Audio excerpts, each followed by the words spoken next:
Hello, and welcome to the first episode of The Final Boss. Seeing as this is our first podcast, and I have your attention, I'd like to say a few things. Here at Troll Stomp Gaming, we aim to promote a fun and respectful atmosphere of like-minded individuals who enjoy playing games with friends but dislike trolls. My friend, Mike Parker, aka Jossum, aka Bora Mike, has a blog that elegantly states who we are and what we aim to do with this website. So, if you haven't had a chance to read it yet, I recommend you do. Also, this podcast will not reflect how future episodes will be.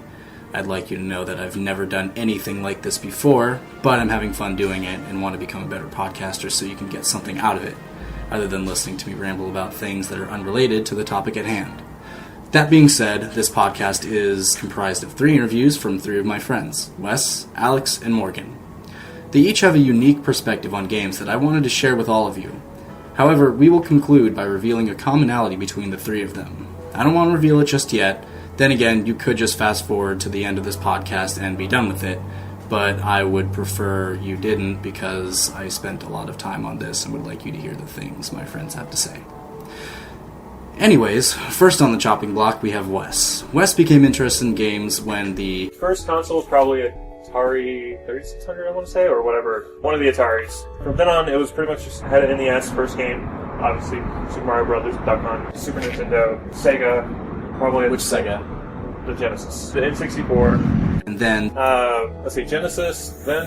I think I stuck with Genesis and Super Nintendo for a while, and then PlayStation vicariously through one of my friends at first, because he had a PlayStation, and we'd play single-player games with 3 people. Like Resident Evil, right. We'd play that one person would be doing things, and the other 2 people would be solving problems and making fun of him and screaming when something jumped out of this, because it was actually, the first Resident Evil was actually kind of terrifying as a kid. Yeah. He's played some interesting games like Pitfall, Zelda, which, favorite game of all time, Zelda. Pickle doesn't fucking matter. No, it's called like Crystal something. Oh, Crystalis. Castlevania Symphony of the Night. Black Disc. Holy crap, such an amazing game.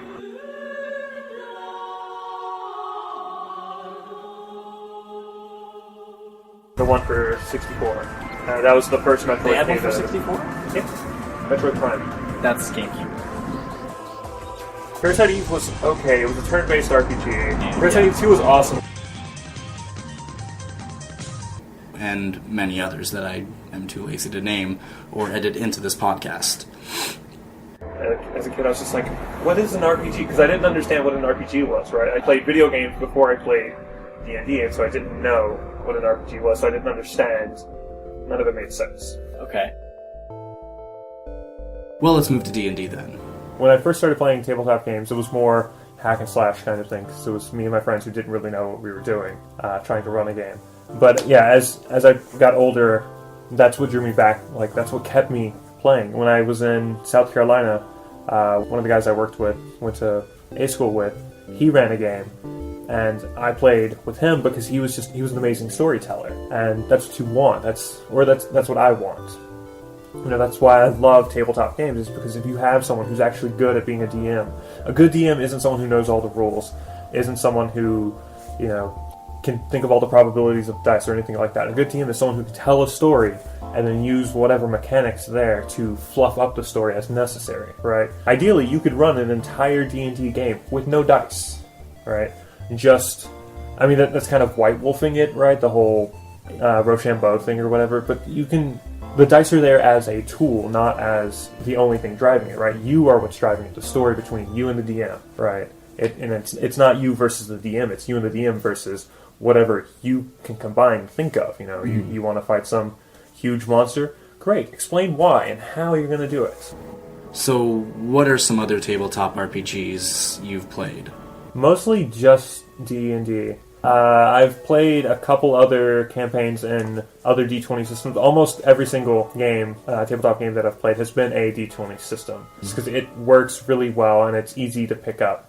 I've never played... The highest in D&D I've played, though, is 3.5. I haven't played 4th edition because, and this is an argument used often, it just seems like they're dumbing the system down. Which goes against what I just said. You know, I was talking about you don't need dice, but at the same time, you it makes things easier when you do run into conflicts that you and the DM can't talk out, right? If you can't talk out what you're going to do, then you need to dice roll, and you need a hard background to fall onto, right? And a D20 system gives you that. And like I said, I haven't played 4th edition or even looked at the rules for it, so I don't know how much it's changed. Maybe it's not as bad as I thought. It's just I like... The other thing, 3rd edition and 3.5 that I really missed that I do know that they've changed is the hardcore customization, right? I like the guy who can play the orc cleric who uses the most ridiculous weapon, right? Like the thing that does not make sense. I like making that and building a reason for it. And so anytime, when I say dumbing down, I'm saying you take out those options, right? If I can't play that orc cleric, or if I can't play that elf something, right, that an elf shouldn't be. If I can't play that, then it's not as fun. I want to be able to play these outlandish characters because I can come up with a reason for it. I can create a story for it, so it should be possible. Then what is it that keeps you coming back for more? It has to be story. I have to have a reason why I'm doing the things that I'm doing, right? Here's a good example. Guild Wars 2, right? I have that. I've been playing that as well. No, it's an amazing game. Okay. I don't know. I didn't play the original because I was playing WoW at the time, and I haven't really talked to anyone in Guild Wars, so I'm basically playing it. There's really no one to talk to, and if there are, we say hi or something like that. But it has a story, right? It takes the ideas from what makes it slightly better than WoW in some respects is that it does the same things, right? You have to go grab random, go grab me 10 cow feet. Or go do this, right? It tells you to do these things, but it doesn't give you a number, it gives you a progress bar. So there's no, have to get this many. It's just okay, how long until I fill this up? But at the same time, it makes you want to do these things, right? There's a story reason for doing these things that it tells you with voice acting instead of text. And that's a key one, right? Because if you have to sit there and read, it takes longer and you're less likely to do it. I've been slowing myself down playing Mists of Pandaria to actually read every piece of text I come across so that I know the story fully. Guild Wars 2 tells you the story with voice acting, usually, and that works. At your young age, did you know that video games were going to change the world? With my first introduction to Atari, no, I was too young and didn't actually process why it was amazing. But as I started getting older and newer consoles would come out, or when the PC became a bigger thing, I did realize then this is something that eventually will be a powerhouse. We're going to create... We've created this technology, and it's going to shape the way our future evolves. And you can see that now. It's kind of a sad fact that now technology kind of rules our lives, but at the same time, it does allow us to do things better. I mean, I bash on Facebook all the time, but at the same time, it's a useful tool for those people who can't physically connect with those other people, right? I have friends that I served in the military with that I can't physically see anymore, but I can still keep in contact with them through Facebook or through video games like World of Warcraft, right? There was a time where I logged on just to talk to friends that I couldn't see. I wouldn't really play because it was at the point between expansions where it's there's nothing really for me to do. But I could still sit there and talk to these people that I had never gotten to see. How exactly did you get into gaming? I think it was either one of my relatives or close friends had an Atari, and I played that, and I loved that escapism, kind of. But it's progressed to more than that now, but it was something new. It was something I'd never seen before, and it was the ability to connect. This is me analyzing it, by the way. When I was a kid, it was just yay, fun, woo! But looking back on it, it's seeing that this is something someone created, and it has so much raw enjoyment and entertainment and energy to it. To not enjoy it would be a crime, it seems like, right? Someone put their heart and soul into this, and you can say that about anything, which is true, except Justin Bieber and Rebecca Black, right? They don't put their souls into anything because they don't have souls.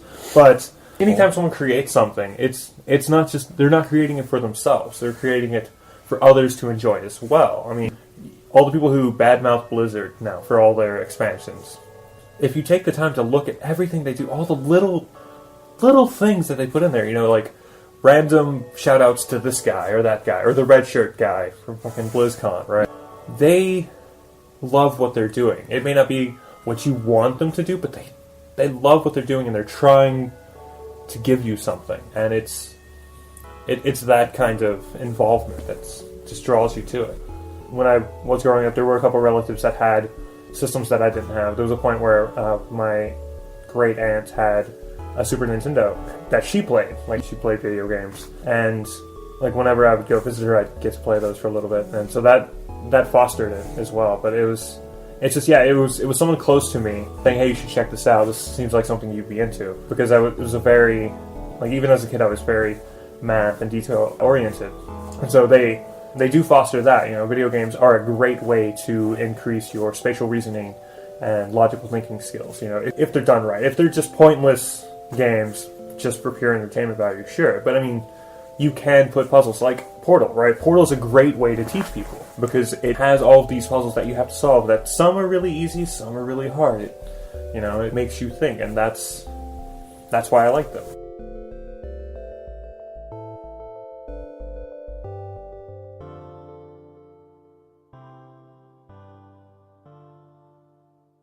So whose volume's going to be the shining winner here?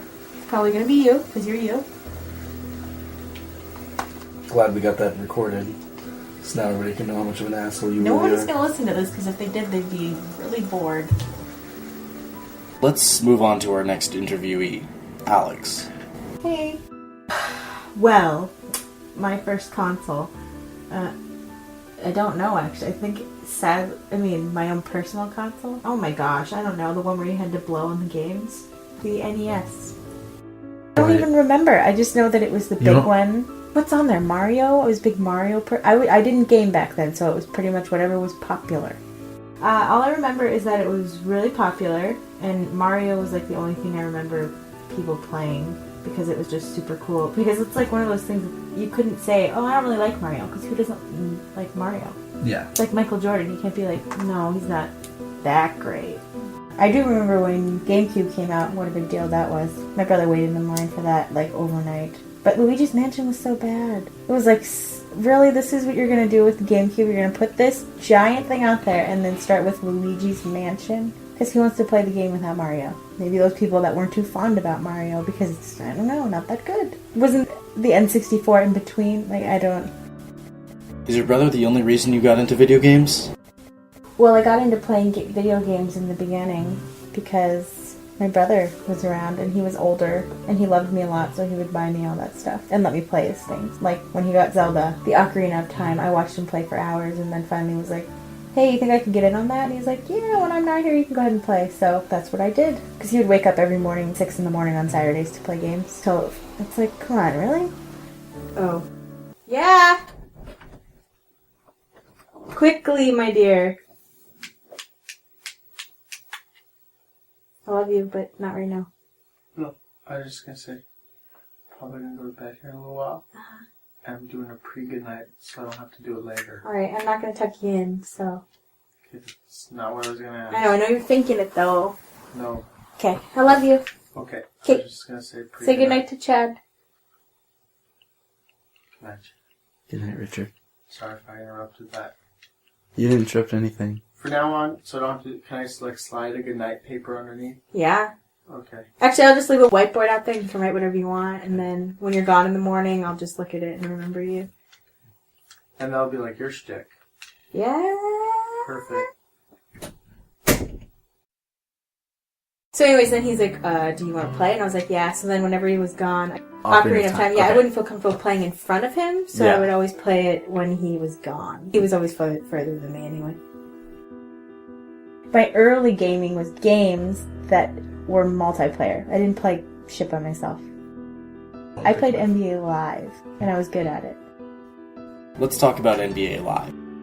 It's a favorite topic of mine. I love NBA Live. Because I was good at it. It was, well, either that or my brother always let me win, but even at some point, I used to get very frustrated because he always lost. Because you could always pick because you could pick all the players from, you could basically create a team that would never exist. Like Michael Jordan and Shaq and all the other good ones are not going to all be on the same team, ever. Unless it's like the Olympics or whatever. Dream team, you know? So being able to make it up was great. And you could create your own player, because since Michael Jordan wasn't in the game, that wasn't like legally allowed, you could make a guy that basically looked exactly like Michael Jordan. Who was number 23. Some of the games she's played include...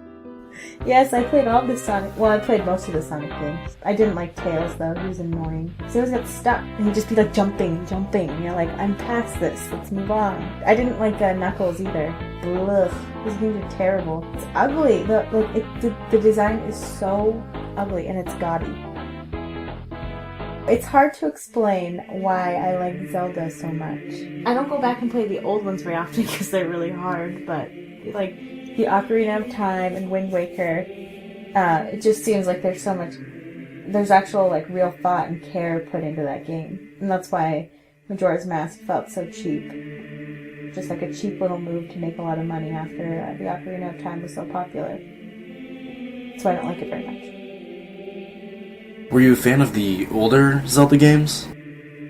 No, those were just not of my time, really. You know, it's like black and white movies. I mean, they're good, but I don't really, like... my mind at this age doesn't really grab onto them like I do. That's the difference between anything in life, though. Like, when there was color TVs, the younger generation wanted that, the older generation didn't care. So, I like the old games, but... I don't know, I think that's more of like a human reaction, that I'm drawn more to the ones that are newer. Is that a good answer? But also, they do things like release the Master Quest, which many people may be not a fan of, but it's pretty cool that they did that, even though it has a glitch in it. What's the glitch? The glitch is in the... oh my god, what is that called? It's in Ganon's castle at the end, in the fire trial. You have to flip backwards to get one of the silver rupees in order to open one of the doors, which is annoying. Because if you just keep walking through it, and it looks like you're just walking through it, and there's nothing happening. I didn't know the Z targeting. Like, I didn't really realize that would have made the game a lot easier. So I played those games for years. No Z targeting. Even the Master Quest.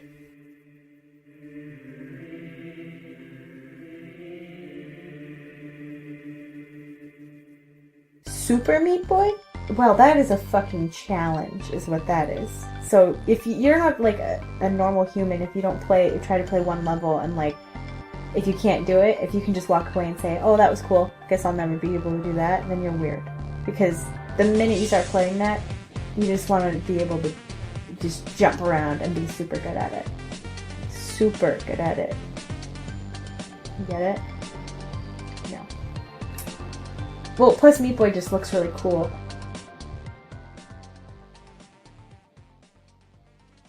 What were some of the most enticing things to you about video games?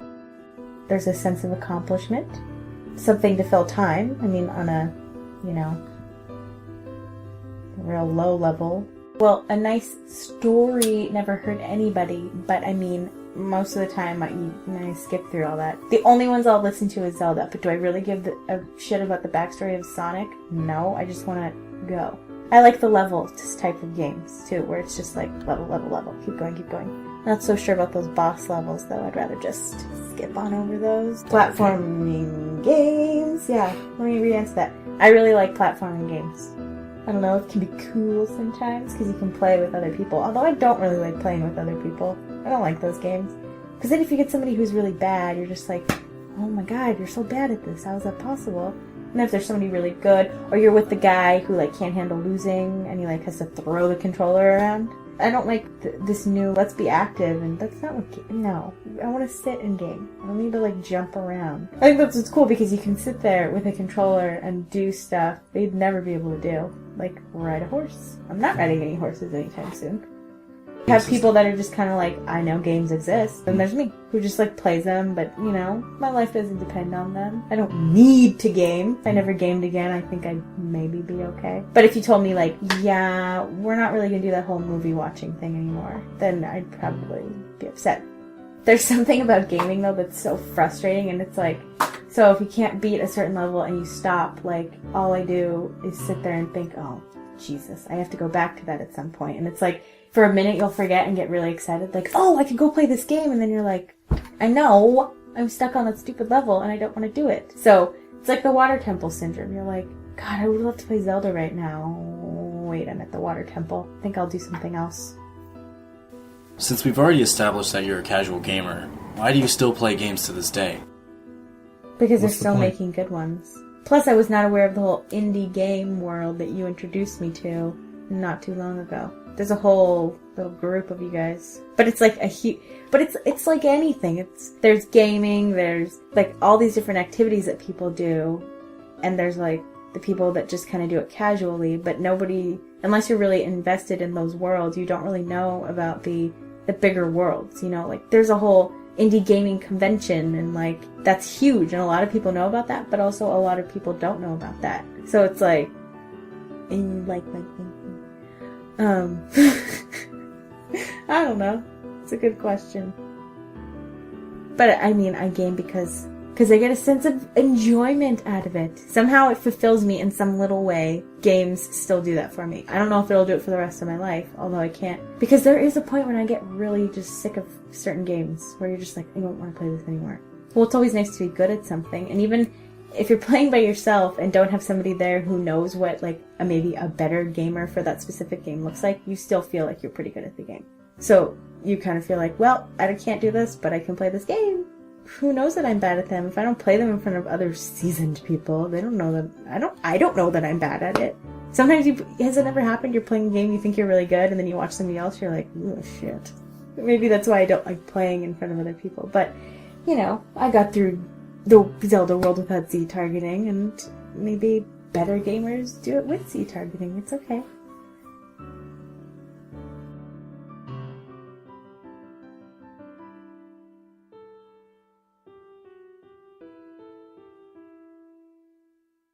Last but not least, we have Morgan. How are you doing? Good. Morgan attended Western Washington University in pursuit of a degree in English while learning ASL on the side. So what were some of your earliest experiences with video games? I didn't grow up with consoles, just didn't have them. I was a PC gamer, or first things that introduced me to gaming would be Magic the Gathering and Dungeons and Dragons, because you don't even need a computer for that. But we didn't get a PS1 until 2007. My brother picked it up from a yard sale. It was like $10 at the time, because it was so old. I did have an Atari, it was like a keyboard with a cartridge slot. So old. And there were some Atari games that were pretty fun, but for the most part I just played PC games. What are some of the first PC games you started getting into? First one I got into, I think, was Quake, like the original Quake. And, it's a very simple PS. Then they started introducing using the mouse aim, and I was really bad at that. But Diablo, the original, was another one of the first games I played, and I played everything in the Diablo series. And so just mostly, offline PC games, because, dial-up was terrible. I played 1, 2, 3, and the thing I did not like about Diablo 3, although, it's a game you play through, once or maybe twice with a different character, but it's never really had a high replay value. And I think the mistake they made with Diablo 3 was trying to make it like an MMO and have an auction house and have it be a big online thing, but for it to be a big online thing, it needs to be sustainable, and there was no endgame whatsoever. The player base dropped off after the first month because everyone finished the game, and there's nothing to do endgame except keep on getting better gear for no point whatsoever.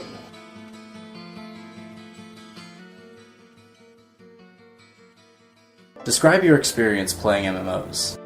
Well, the two main MMOs I play, I suppose, are World of Warcraft and League of Legends. And I didn't play World of Warcraft for the past year, but I just got back into it 3 days ago. Yeah, because that came out and my guild decided to get back together. And so the main reason I left was because a lot of people from my guild left. And the thing I liked most about that game was the community. It's a big thing in all MMOs. And, with my guild getting back together, there was actually a reason to return to the game. I haven't started leveling yet or experiencing any of the Miss Pandary's storyline, but it's always had, it's really detailed. And, yeah, I've always found the storyline to be interesting. I hate the questing a lot of the time. It's kill this many creatures or go retrieve this. And there's very few interesting quests, and I think they could improve on questing a lot. Honestly, I prefer to read. I can always read faster than the voice can narrate, and, I can skip over stuff if I don't care. And with a lot of those little fetch quests, there's, a bunch of stuff that's really not necessary if all I have to do is go kill 5 murlocs.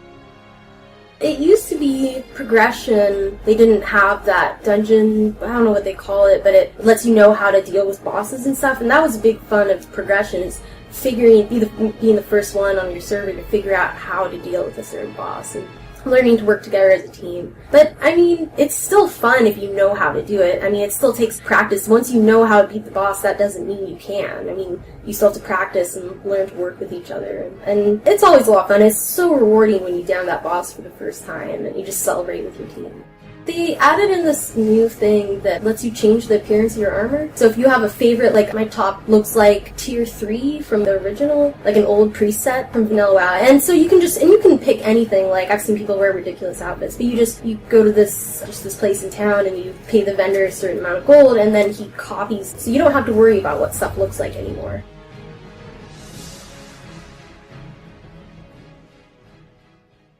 Since you enjoy MMOs and the feeling of community, what is it about League of Legends that you like? Once again, it's the people you play with, the friends you make.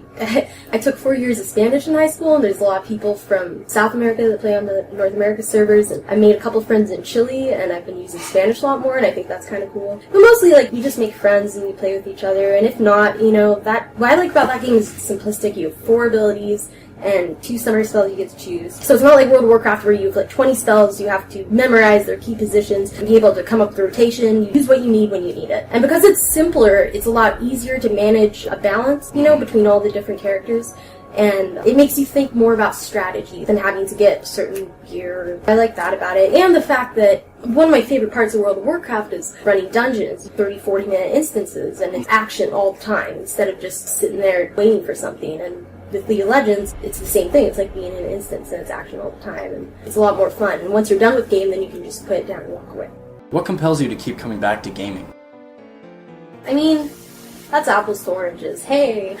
Because it's hard to compare. It's for all games, what's the one thing? For MMOs, it's the community. I mean, as well as the gameplay, but the community is a huge part of it. With League of Legends, a little less so, because that is pretty fun game, but I stopped playing World of Warcraft when I didn't have any friends on there. So for World of Warcraft especially, community is the biggest part that makes that game fun. All online games are more fun if you're playing with a friend. I mean, League of Legends is more fun if I'm playing with a friend. But it's also fun to just, get better. I mean, that's the thing about games, is you're constantly getting better and you're overcoming these obstacles to finally, take down a boss or to level your character and to have yourself grow and meet challenges and be able to overcome them. And that's what's really rewarding about playing games. But I really enjoy games with good storyline. I really like Fallout 3 because it had a great storyline. And I don't play a lot of FPS, but I really like Fallout 3 and I really liked BioShock because they just had great storylines. It was really interesting discovering what happened here. Also, the post-apocalyptic theme is always really cool. That theme and the traditional fantasy set theme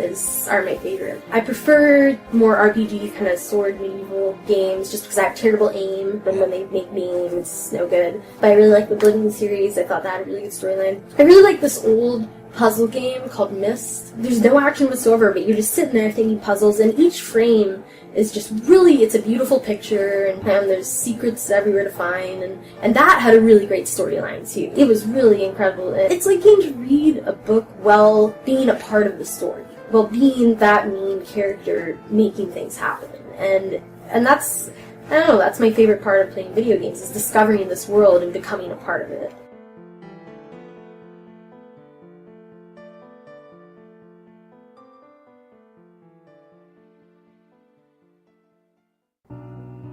Did you catch the commonality between the 3 of them? No? Here, let me highlight it for you. I think it was one of my relatives or close friends had an Atari, and I played that. Well, I got into playing video games because my brother was around and he was older and he loved me a lot, so he would buy me all that stuff and let me play his things. My brother picked it up from a yard sale. And my dad was around when Magic first came out. My dad taught me how to play when I was pretty young. I don't know, I was 10, maybe 9. This is what I call the Sherpa effect. You're probably thinking to yourself, but Chad, of course they're gamers because they're your friends. Okay, let me explain first. The point of this was to show you that even the most hardcore gamers didn't discover gaming by themselves. Chances are someone in their life influenced them in some way that revealed this colorful, dangerous, fun, scary, and exciting world of gaming. And I'm not just talking about console or PC games, but board games, tabletop RPGs, and card games as well. For me, my Sherpa was my brother Grant. A long time ago in a galaxy far, far away, the NES has been out for a few months and my parents hadn't broken down and bought one for us yet. Luckily, if we were in the car with our mom, she would jump on garage sales like it was the last shopping mall in the world. One garage sale in particular had a used NES console with a couple of controllers and a copy of Super Mario Duck Hunt. My brother, being older than me and much more aware of his surroundings, saw it and asked if we could get it. Since it was used, we got it for less than half of its resale value and quickly went home to plug it in. From there, the rest is history. To this day, I'm still not sure if Grant knew what the NES was, or how it would shape the rest of my life. But what I know is this. It's given me some of the best, worst, and most memorable times of my life. It gave me a new way to connect with my friends and something else to do when it was raining outside. If you're listening to this right now, you're probably thinking to yourself, who introduced me to gaming? What's their relation to me? Do I still talk to them? And these are the questions I want you to ask yourself. Do you think if this one person or collection of people didn't influence you to experience the world of gaming, would you discover it by yourself? I truly believe that our generation and generations before us gave us this gift for a reason. Not just so we have something to pass the time between an exam or something to do before or after work, but a way to reconnect with old or new friends and relatives. To develop new skills or discover something about yourself that you may not have figured out by yourself. No, gaming is not just a pastime to me. It's a way of life and it's something that defines you as a person. Especially the genres you choose to play and the people you choose to play with or without. And I hope you feel gaming has touched you in a deep way that it has with me. I'm Raccoon Chad of TrollStompGaming.com. Thanks for listening, and I hope you look around the website for some of our other articles, videos, and podcasts we have for you. After all, this website isn't about us, it's about you. See you guys next time on The Final Boss. Thanks for listening.